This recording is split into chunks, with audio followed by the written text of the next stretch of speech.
Après 4 mois de cicatrisation, on peut observer que le greffon épithélio-conjonctif qu'on avait placé s'est bien intégré.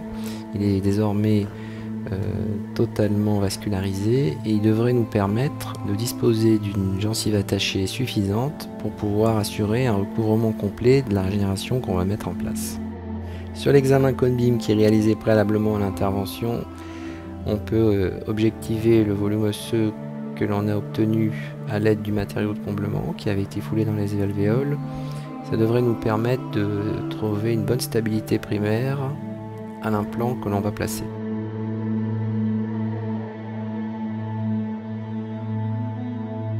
On va lever un lambeau de pleine épaisseur, une incision horizontale est réalisée sur la crête ainsi qu'une incision intrasulculaire des dents adjacentes et on va placer une incision de décharge distale de façon à donner suffisamment de liberté au lambeau.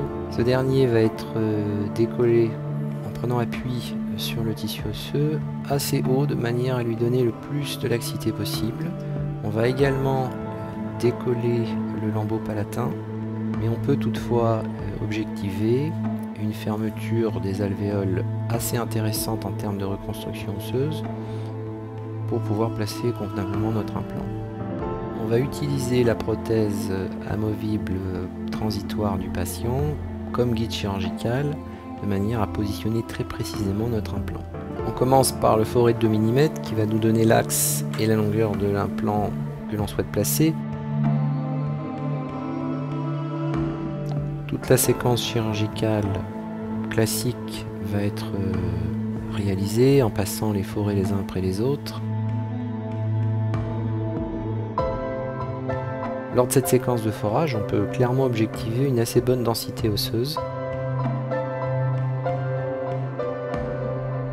La séquence de forage s'achève par l'utilisation de ce forêt final qui est à usage unique.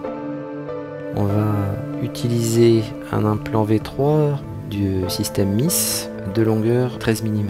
L'implant est placé avec une vitesse de rotation lente, sans spray, jusqu'à sa position idéale. Un seul implant sera placé en signe 21 et servira de support à un petit bridge avec un cantilever pour remplacer l'incisive latérale.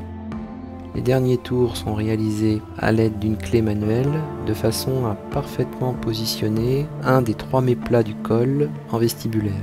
On va s'assurer que l'implant est placé environ 3 mm en dessous d'une tangente qui passerait par le collet des dents adjacentes. On peut replacer la prothèse du patient, vérifier le sens mésiodistal, également la position verticale du col. On va pouvoir éliminer les différentes aspérités qui pourraient éventuellement gêner le positionnement de la membrane. On va utiliser une membrane OsseoGuard, qui est une membrane réticulée. Le matériau de comblement est préparé, on va utiliser de l'eau halogénique Biobank. On va mélanger avec une petite quantité de bios.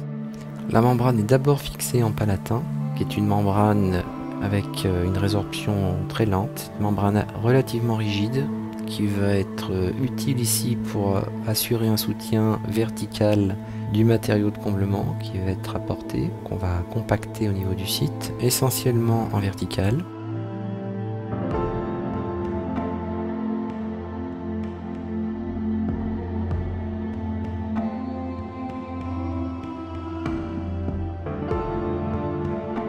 La membrane va pouvoir être repliée et fixée en vestibulaire à l'aide de 3 pins. Ces petits pins seront laissés en place, ils sont en titane, ça ne présente aucun problème.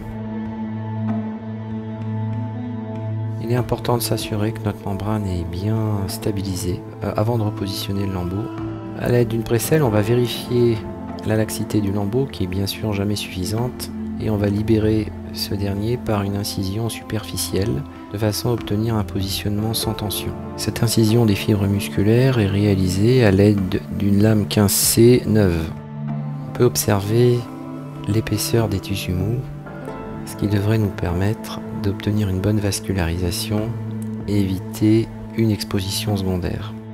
On va utiliser un fil monofilament 5.0. Un contrôle avec un Cone-Beam nous permet d'objectiver le volume osseux reconstruit, qui est relativement important aussi bien horizontalement que verticalement. L'avantage d'utiliser une membrane résorbable, c'est qu'on n'aura pas besoin de réexposer l'os reconstruit et que la prochaine étape va consister à un aménagement exclusivement muqueux.